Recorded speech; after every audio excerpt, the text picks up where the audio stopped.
Hi guys, this is Valdivia here. So we're going to go over Chapter 9, Covalent Molecules. A lot of this is going to be a good review of what we did for Chapter 5, and it's going to build upon that knowledge and expand what we've already learned.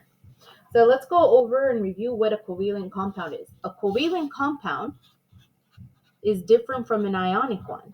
An ionic is made out of a metal and a nonmetal, while a covalent is made out of two nonmetals, two or more.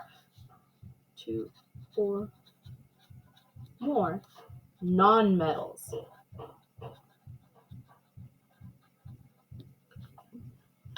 And what it means is that these are going to be sharing electrons.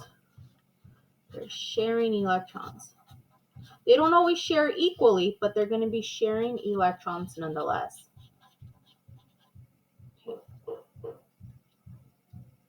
And in order to have this covalent molecules, you have to meet octets. Okay, so the octet rule has to be met, and that's what stabilizes the molecule. So must meet the octet rule.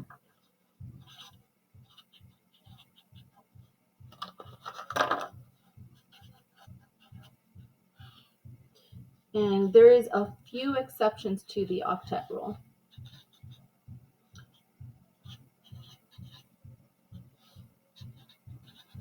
Few exceptions to this. All right, so what is the octet rule?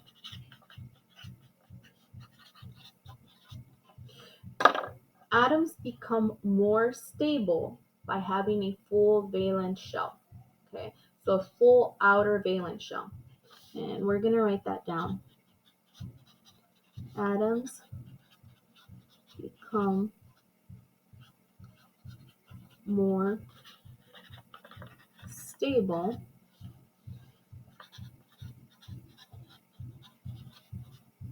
a full valence. Remember, valence means outermost, okay? So it's your outermost shell. So you're going to have 8 outer electrons on that outermost shell. And these electrons are coming from the s and the p orbitals. All right, so let's take a look at this chlorine molecule right here. We have chlorine, and you'll notice that it has 7 valence electrons. So they're not stable. That's why they combine together when they're by themselves. They're diatomic, right? Because each one of these just needs one more electron. So they're both nonmetals, and what they're going to do is they're going to share their electrons with each other in order to complete that octet rule. So these 2 electrons get shared, and now they have 8 electrons each. So if I count these, I'm going to have 2, 4, 6, 8 electrons. And the same thing goes with this one, 2, 4, 6, 8 electrons. And we're going to use the line to denote that these electrons are being shared. Okay. So let's write down our example. We have, where did my black marker go? All right, we have chlorine, and it has 1, 2, 3, 4, 5, 6, 7. And we had another chlorine, it has 1, 2, 3, 4, 5, 6, and 7. These electrons are going to get shared, right? That means they're going to occupy the same orbital. And as they occupy the same orbital, we're going to now write these like this.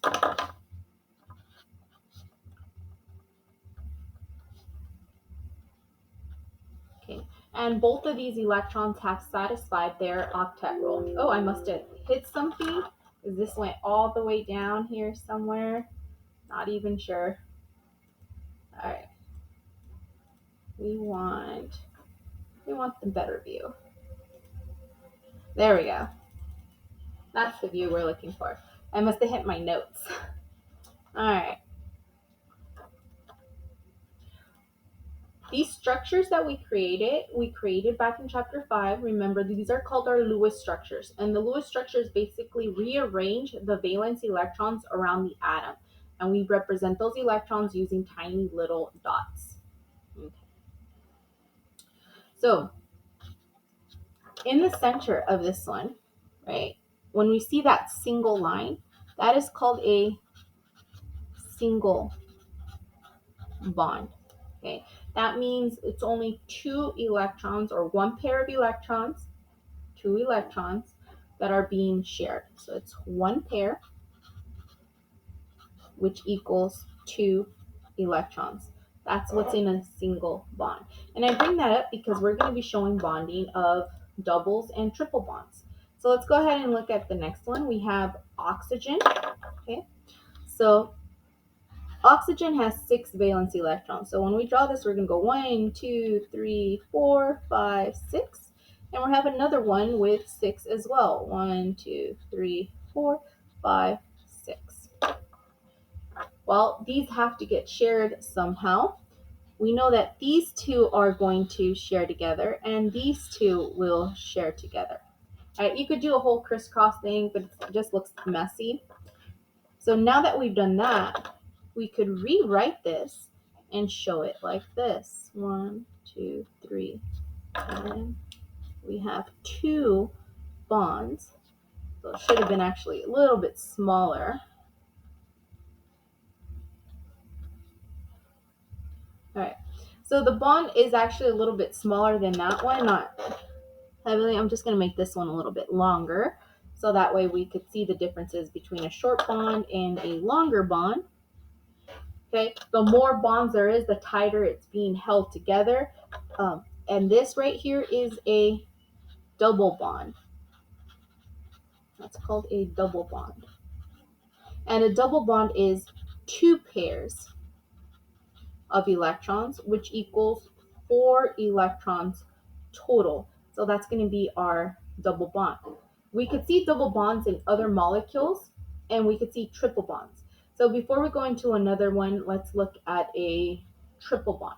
Okay. So nitrogen, the diatomic molecule of nitrogen, it has 5 valence electrons around its atom, and both of them combined together are going to want to share. So if you have 5 valence electrons, you're going to need 3 more in order to complete your octet. So we're going to show that with nitrogen now. Okay, nitrogen has 5. 1, 2, 3, 4, 5. And we're going to draw another one. 1, 2, 3, 4, 5. Okay. They do not like being by themselves, just like human nature. So they're going to bond. And these will bond together. These will bond together. And these are going to bond together. Now this right here is showing our work, by the way. This is how we show our work when it comes to Lewis structures, but it's sloppy. It's like our draft. We're not going to leave it like that, right? We don't turn in a draft to an English teacher. You don't turn in a draft to a chem teacher. You have to clean it up. So as we clean it up, we're now going to have 1, 2, 3, 1, 2, 3 bonds there. And you notice that these bonds are a lot smaller. And the unpaired electrons on the top. And just realized that one was hard to see. Okay, so if we count them, you should have 2, 4, 6, 8 electrons total. This right here is known as a triple bond. And a triple bond has 3 pairs of electrons, which equals 6 electrons total. Again, just to reiterate, this is a longer bond and this is a shorter bond. So this is the longest bond. And it's also the weakest. Okay. Like a rope, the more threads it has, the stronger it's going to be. It's just going to be a lot shorter, right? Because you're threading it with more ropes. So this is the longest and the weakest. And this one right here is the shortest, but strongest of the bonds. So it's going to hold on a lot better. All right, so let's see what we have now. All right, so now we're just going to be explaining that the bonds that we have, this is just the covalently held bond, single, double, and triple bond. And then the electrons on the outside are our lone pairs. There are non-bonded electrons. So these ones up here just going to highlight that so we could see it. These are known as the lone pair electrons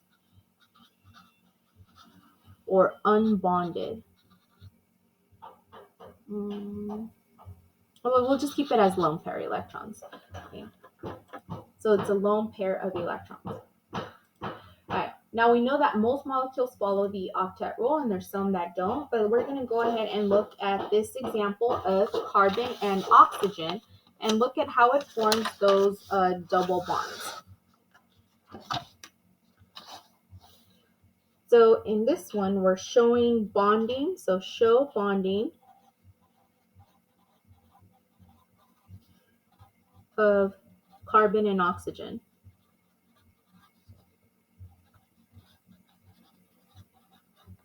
Okay, so those are the two that we're going to do, carbon and oxygen. So carbon and oxygen. Carbon has 4 valence electrons and oxygen has 6 valence electrons.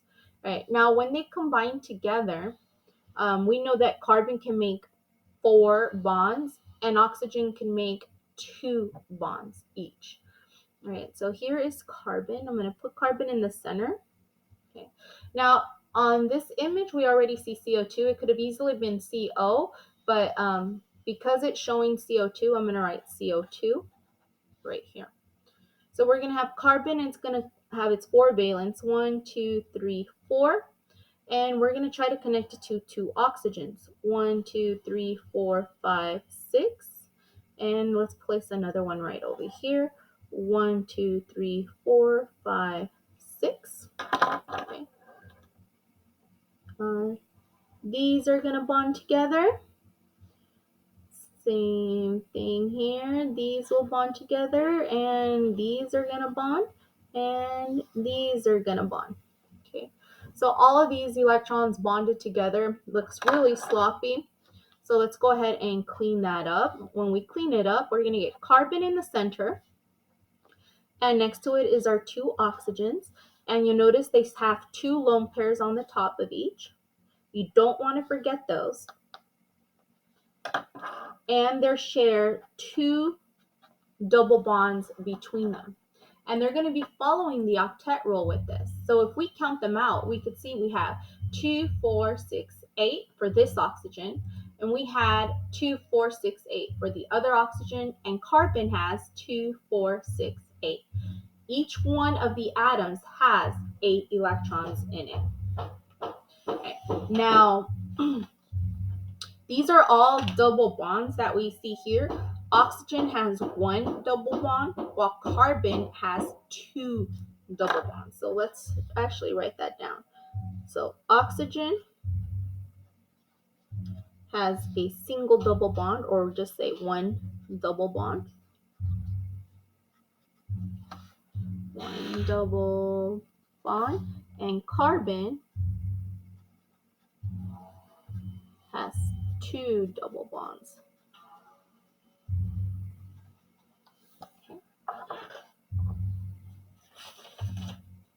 All right, so there is a few exceptions to the octet rule, but most of the time we try to follow them together.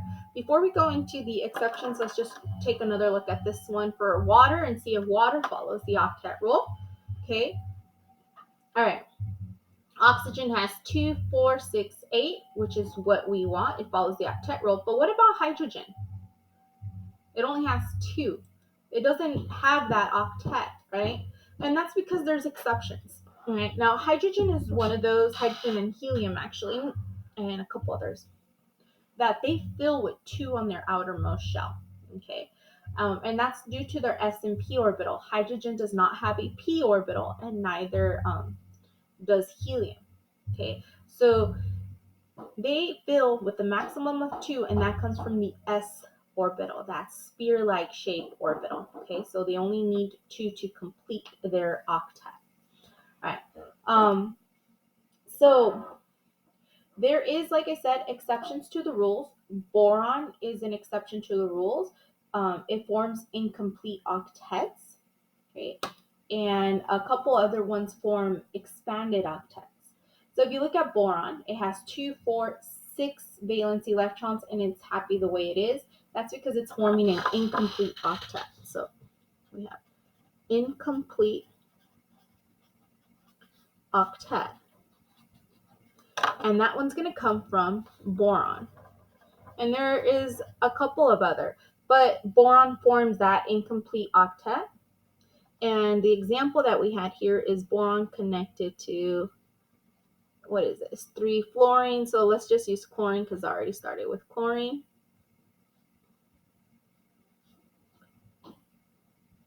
All right, so boron connected there. Boron in this case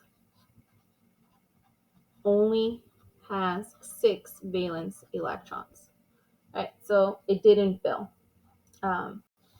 This molecule is called BCl3. Right. Now we have the expanded octet.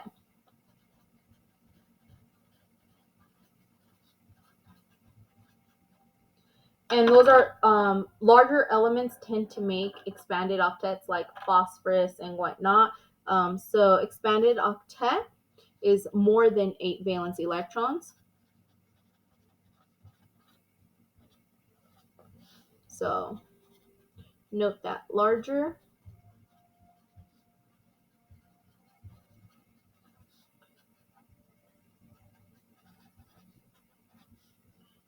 Tend to have an expanded octet.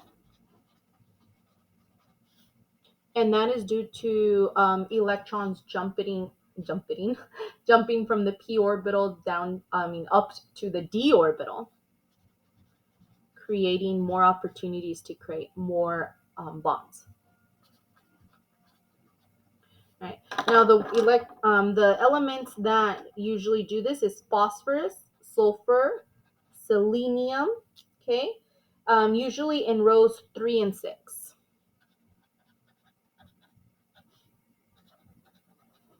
3 to 6. Okay. Why, we must ask? Possibly due to the D sublevel.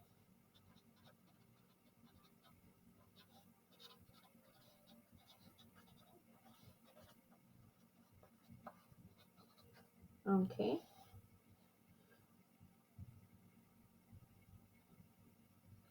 And the D sublevel is a higher energy level. So the higher energy level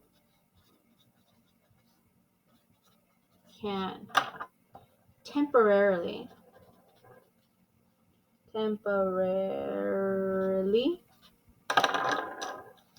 take on extra electrons.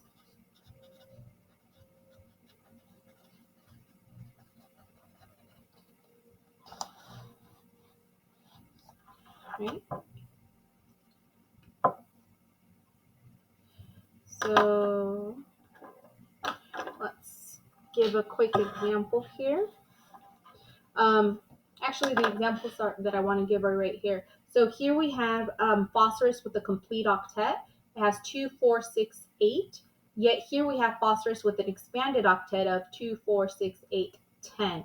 This is because it's absorbed energy. So phosphorus absorbs some energy, creating this PCl5, and it's hybridized. When it means it's hybridized, it means that its electron jumped to a different orbital. So it's always going to jump to a higher energy level, and it jumped to the D sublevel, hybridizing. So now you have a PD sublevel, which means that now you have expanded spots. If you think back about electron configuration, so you have more areas for those electrons to take hold on, right? And if they have their own little orbital, well, they're going to be able to create more bonds. All right, so let's go into rules for drawing Lewis structures to make it a little bit easier for us to know. 1, you're going to add up all the valence electrons. So you have to add up all the valence electrons. Right. Now, what I'm going to do, actually, let's see, how does it, yeah, I'll write the notes with you guys here. So, rules for drawing Lewis structures.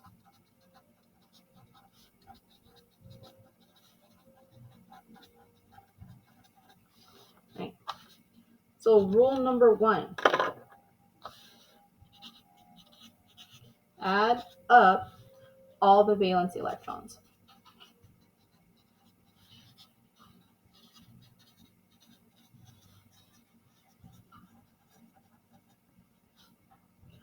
think that's an E. Oh well. So when we do this, make sure that you add and subtract electrons if the compound has a charge.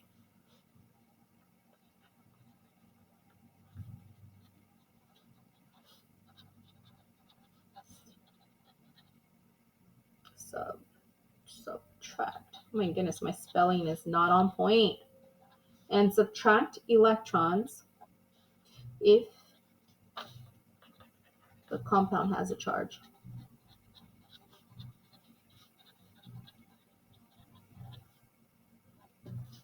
Right? And a little example of that is if you have oxygen.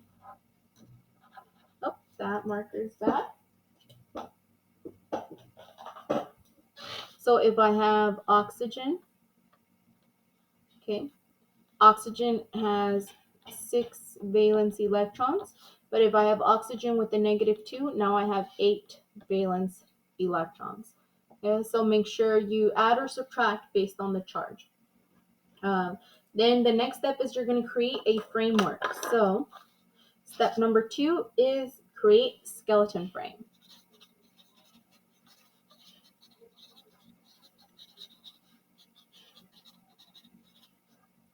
Right. So our skeleton frame is going to start with single bonds first. So skeleton frame, you always start with the single bonds first.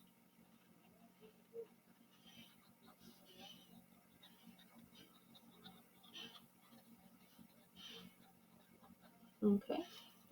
And note that your central atom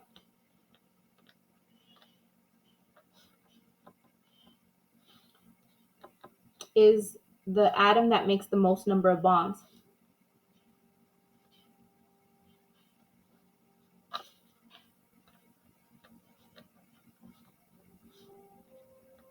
And you have the least amount of.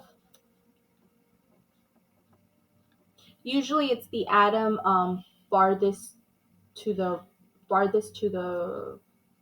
right. Farthest to the right of the periodic table on this side. Okay. We have least amount of.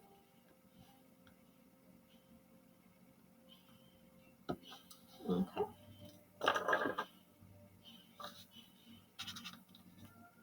Number 3 is fill octet starting with the outer atoms first.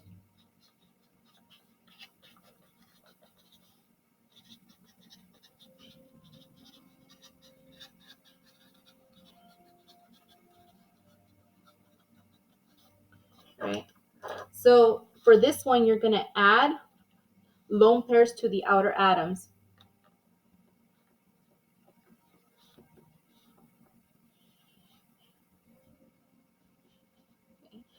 And you're going to do that to complete the octet.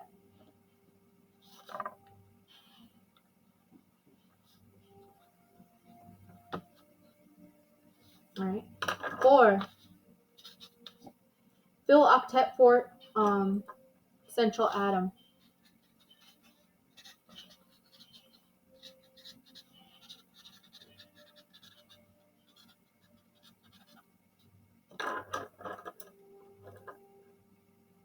So anything that remains, you're going to add to the center atom, okay?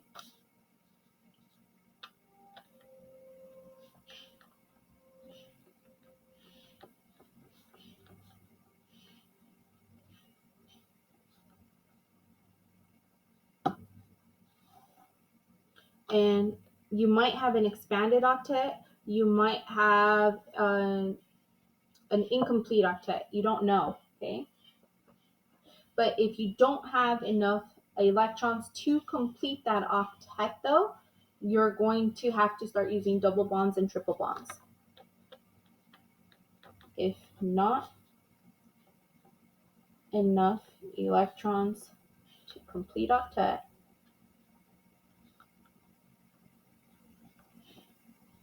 then start using double bonds first, then triple bonds.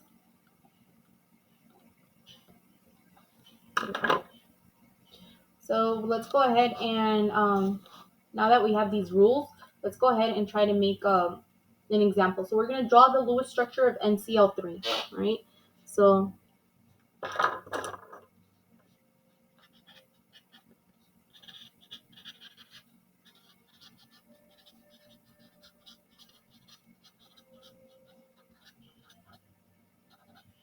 NCl3. Okay. So let's see. Nitrogen has 5 valence electrons, and chlorine has 7 valence electrons, and we have 3 of those. So that's going to be 21 there. And if we add those together, we get a total of 26 valence electrons. So we just did part 1, which was add up all the valence electrons. Now we're going to create a skeleton structure, figure out which one is going to go in the center. We only have 1 nitrogen, and it makes the most number of bonds. So nitrogen is going to go in the center, and it's going to be followed by 3 chlorines that want to bond with it. Okay. Next spot, it says fill octets starting with the outer atoms first. So that's going to, well, we're going to start with single bonds here. Right. So now we have 2, 4, 6, 2, 4, 6, 8, 2, 4, 6, 8, and 2, 4, 6, 8. Right. And if we count how many electrons we've used, we've out of 26, okay, we used 8, 8, and 8. 8 times 3 is 24, I believe. So we used up 24 electrons. That gives us 2 valence electrons left to go. All right. Then it says fill out the octet for your central atom. My central atom says 2, 4, 6. It needs 2 more. We have 2 electrons left to go. So I'm going to put those 2 electrons right up there. And my central atom now has a completed octet. I've used these up, -2, and I have 0 valence electrons left to go.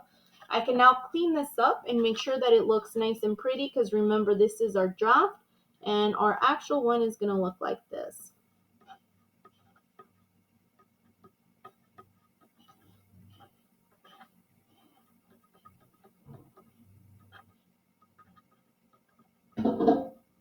All right, so this is our actual completed octet. I'm having trouble seeing it here. There we go. Okay, this is the draft, and this is the completed form.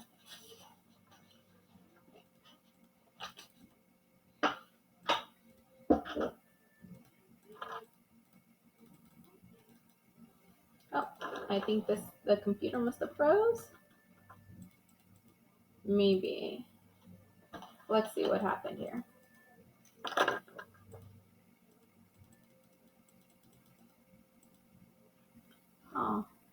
Oh, wow, interesting. Okay, well, we are gonna look at this example. Okay, so it says formaldehyde CH2O is commonly used to manufacture plastics. Draw the Lewis structure for formaldehyde molecule. So we want the Lewis structure, right? Now we know carbon makes 4 bonds, so that's going to be our central atom. Oxygen makes 2, and each hydrogen makes 1. So if we sum up all the valence, though, you have 12 and 2, that's 14, 14 and 6, we get a total of 12 valence electrons. Carbon's in the center. We only have 1 oxygen, and it's connected to the 2 hydrogens. Now, this is the skeletal structure. We've used up 2, 4, 6 valence electrons. We have 6 more left to go. So we could add 2, 4, 6 electrons on oxygen, and we would say, oh, that is complete. However, you're going to notice that carbon does not have a completed octet, and we need to fill the octet for carbon. So therefore, a pair of the electrons on oxygen are going to transfer to carbon. So let's look at that one more time. Let's pay attention here. You're going to see the pair of electrons on oxygen are going to go to the center between oxygen and carbon to share. Once they start sharing, they're going to create that double bond. All right. Let's go into the next one is molecules and charges. So polyatomic ion groups there's groups that have an overall charge, right? So it's just a list of our polyatomic ions that we know that they're going to have a charge on the top, a positive charge or a negative charge, right? If you're positive, you're a cation, and if you're negative, you're an anion, right? So we look at these. Ammonium has a positive charge, hydroxide a negative charge. For the most part, most of these are all negative except for ammonium. And formal charges. So we covered formal charge in chapter 5, but we're just going to recap on it. It's just a method of identifying the charge sites, like what part of that atom has the charge. So if we look at dihydrogen, right, the electrons are in the center of this molecule, and the protons are both kind of on the sides of each, right? They're separated as much as they possibly could. This is equally shared electrons. However, everything isn't always equally shared. And in order to find out the actual charge, we're going to do the formal charge. Okay. So let's look at hydroxide ion. Hydroxide ion is OH with a -1 charge. Right? Hydrogen has 1 valence electron. Oxygen has 6 valence electrons, and they're combined together, and they're sharing this pair right here. So to find the formal charge, we're going to take the number of valence electrons in the neutral atom. So in this case, if we're doing the formal charge of hydrogen, it has 1 valence electron, minus the number of covalent bonds. It has 1 bond right here. This is a covalent bond. Minus the number of unshared electrons. It does not have any unshared electrons in front of it. So therefore, the formal charge of hydrogen is 0. It's neutral. Let's look at oxygen. It has 6 valence electrons. Number of covalent bonds is 1, so 6 minus 1. And the number of unshared electrons is 2, 4, 6. So it has a charge of -1. Therefore, oxygen has the most number of electrons inside of it, right? It's holding on to the majority of those electrons, giving it a -1 charge. Note that the negative charge, it's placed next to the atom that it belongs to. Okay, it's placed next to the atom it belongs to. All right. These are all different forms of oxygens and hydrogens put together so that you could see that they have different charges associated with them. All right, so the first one is the hydroxide, the one we just saw, and we saw that oxygen carried the negative charge. The next one that we see here is water, and we want to know, well, does water carry that negative charge, right? But there is no charge on here. There's 0 charges on there. So if we wanted to see what the charge of that one would be for oxygen, we could actually try it out.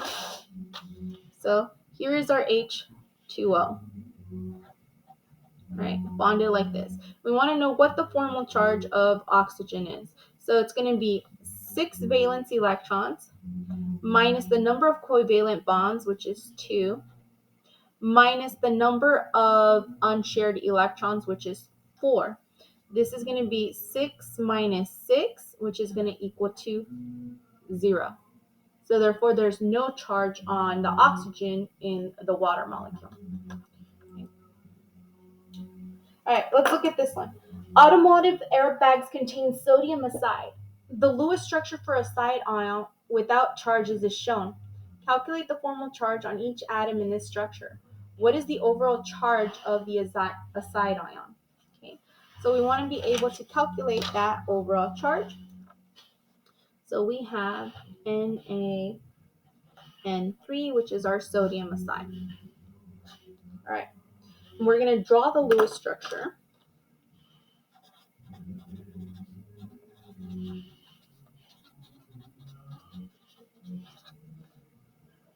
Of the aside molecule.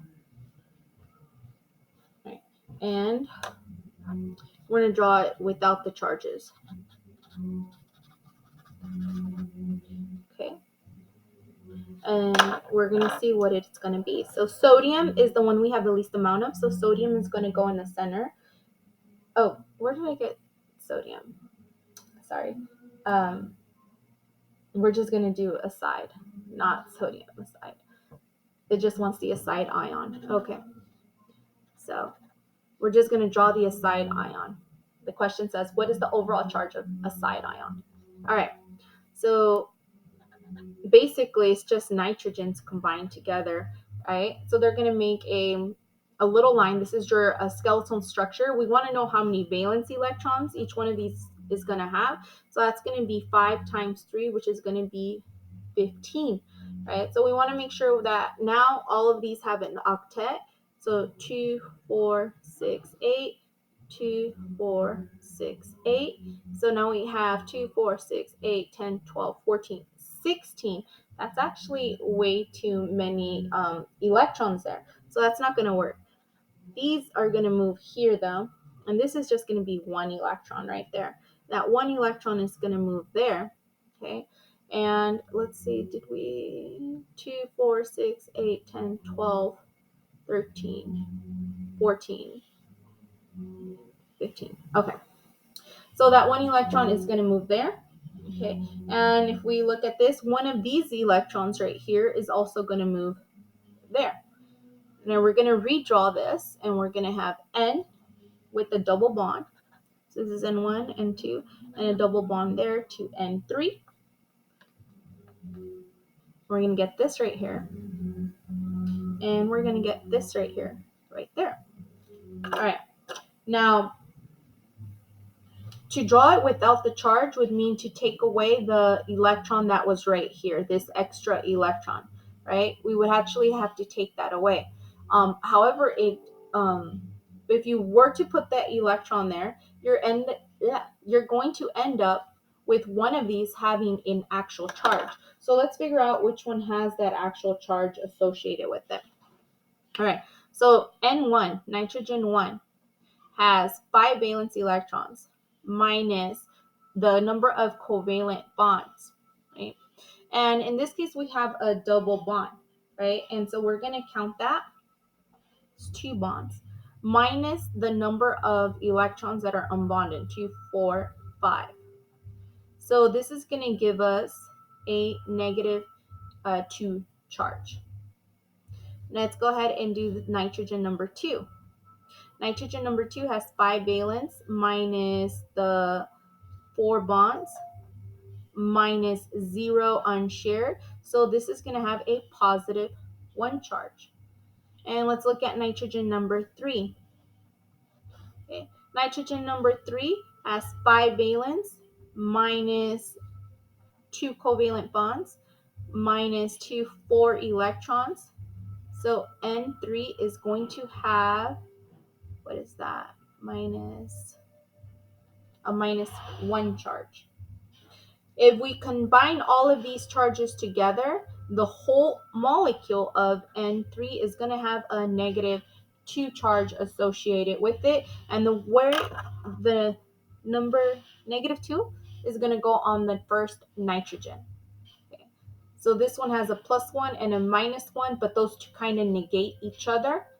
And it ends up with the negative 2 being on nitrogen number 1. Right? But the whole molecule, we would say, has a negative 2 charge. If we, like I said, if we were to draw it without the charges, we would have to actually add some electrons to neutralize it a little bit better. So we're just going to draw it with the charge first. Yeah. And it wants to know what the overall charge of it is anyway. So that's the way we're going to draw it, and that's the way it actually is going to work. Yeah. Let's see.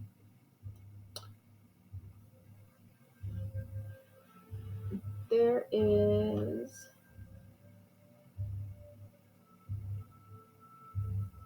right?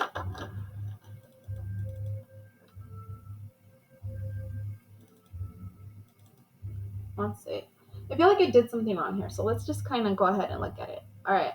So we have this one, 5 minus 4 minus 0. It's a plus 1. Okay, that's what we did. Let's look at nitrogen 1. 5 minus 2. We got that. Minus 4. 4. Huh, it didn't add that extra electron. 2, 4, 6, 8, 10, 12, 14, 16. So they did 16 ions instead of 15. Oh, okay. I wonder if it's saying it's because it has a negative 1 charge already because it's an ion. So that's where I messed up. So there is an extra electron on here, right there. So I ended up messing up, you guys, because it's a -1 ion, and I should have double checked my polyatomic ions to look at that charge. And even if I didn't, I should have known, because this is where we fix our mistakes. Sodium aside, right? This is the molecule. If we break this apart, sodium has a +1 charge associated with it. Okay, so now that that isn't there, N3 is going to have a -1 charge associated with it. So when I did this, I should have added a +1 electron to give me a total of 16 electrons. And that electron was going to include itself right there on this one. So therefore, this is going to change when we write this, right? So that extra electron wouldn't even be there, okay? It wouldn't even be there. So we would just kind of, yeah. Well, I don't want to keep messing with it, but that's where the mistake lied in this one. So we would have, this would move here, and you'd end up with your pair 2, 4, 6, 8, 2, 4, 6, 8, right? And then nothing there, and that would just be a 1, and that would still be a -1, and that would be a +1. And then this would change here from a 5 to a 4, giving us a -1. That's the beauty when we're able to tell that there's something off, is work out your problem, right? And if you could work out your problem, you could find out where you went wrong. You could actually learn a little bit more, right? So all I did was go back to my basics and looked at sodium aside and broke it down into its ions and realized that, oh, aside actually has a -1 charge. I was here trying to do it without even doing this step, but this step was very crucial. Without that step, I actually ended up getting the molecule wrong. But now that I figured this step out, I was able to fix my molecule by getting that extra electron and adding it to my Lewis structure. All right. So when you draw Lewis structures for polyatomic ions, it's similar to your neutral molecules. You have to consider the charge when finding the number of valence electrons. That's where this one, where we forgot about that charge. We didn't even consider it. But now that we've considered it, we are able to fix it. All right. This question saying, how many valence electrons are in a hydroxide ion? Okay. Well, 6 for oxygen, 1 for hydrogen, plus 1 in that -1 charge. Gives us a total of 8 valence electrons. Okay. This one's going to have another one. It says, draw a Lewis structure for the nitrite ion and show all non-zero formal charges associated with it. So we have NO2 with a -1 charge, 5 for nitrogen, 6 times 2 for oxygen, plus the 1 on the charge. Now we're going to draw the framework. Nitrogen in the center because it's the one we have the least amount of, and oxygen's on the side. Give the outer oxygens their octet, and then try to give the center atom an octet. You notice that our center in this one only has 2, 4, 6. So there's something wrong there. We have to fix it. And the way you're going to fix that is by adding a double bond. So now that we've added a double bond, nitrogen has 2, 4, 6, 8 valence electrons. This oxygen has 2, 4, 6, 8, and this one also has 8, which gives us the nitrite ion of NO2 now. Another thing to note about this nitrite ion is that it actually has a resonance structure.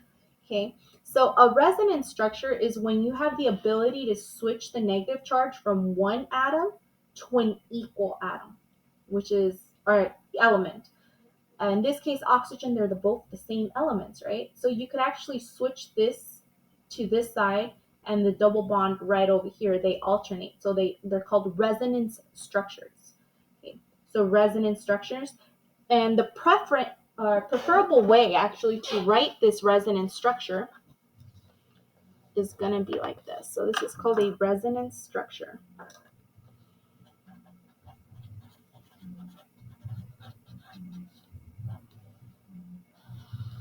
Which is more than one way of being able to draw your molecule. All right, so in our resonance structure for this one, we had nitrogen double bonded to oxygen, single bonded over here, right there. And this had the -1 charge. Or we had another one. And it could alternate between both of these.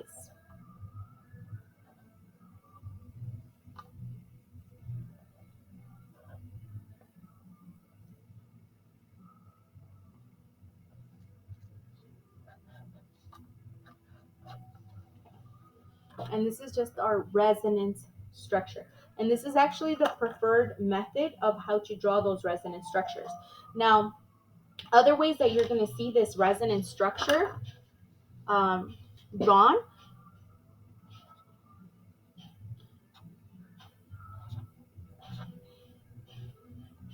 Let me get the skeleton of this first. Okay. Is like this. So we're going to see that. And here you're going to see little dots. Okay. Little dots to show you that it's going to move from there to here.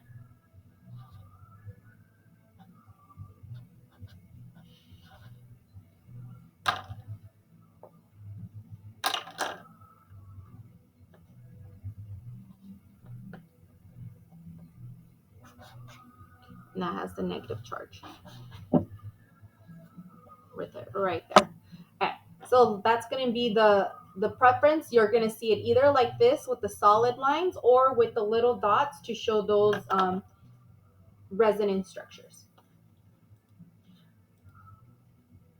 So when we try to figure out, well, which one is the best structure to show, you might have to show both of the resonance structures to figure it out. So example, this molecule here has a resonance structure. You could either have it as a double bond or a single bond, right? But which one will be the best one to show, right? This one. But why is it this one?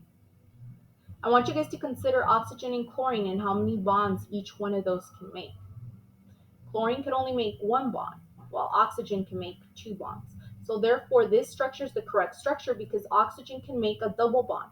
Chlorine can only make a single bond.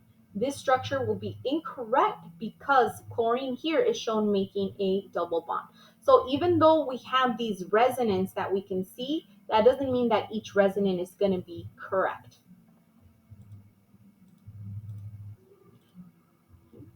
So just paying attention to the different ways of writing it. Now, like I said, you're going to see this with the little dots at the bottom, or you're going to see them with solid lines. Even though it's showing you the representation of the solid line being incorrect, that's usually how you're going to see it in textbooks or in questions or problems. You're going to see it written like this. If given the choice, though, you're going to have to represent it with the solid dots. And the solid dots, let me actually change this to represent this, is basically 1/2 of a charge, right? So it's showing you 1/2. So this is B 1/2, -1/2 of the charge there. And it's showing a -1/2 here because it actually has solid dots on both sides because it's resonating through it, right?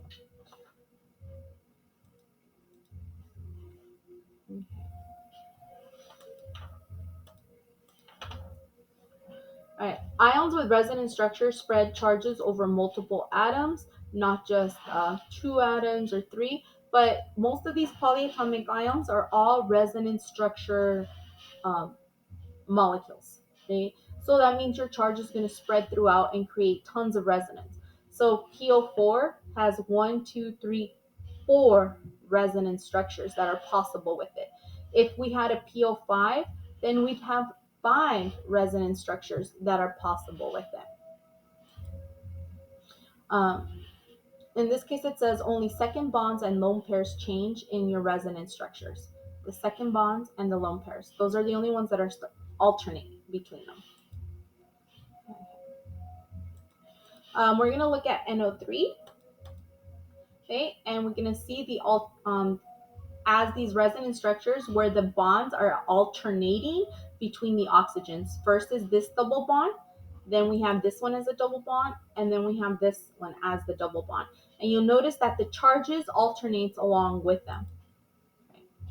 Okay, next part is going to be valence shell electron pair repulsion theory, or the shapes of the molecules. And I'm actually going to make a separate video to describe the shapes of the molecules, because that section is also a little bit long, just like this one. All right, and so we'll talk about shapes and we'll talk about polarity of the molecules in the next video. Ciao.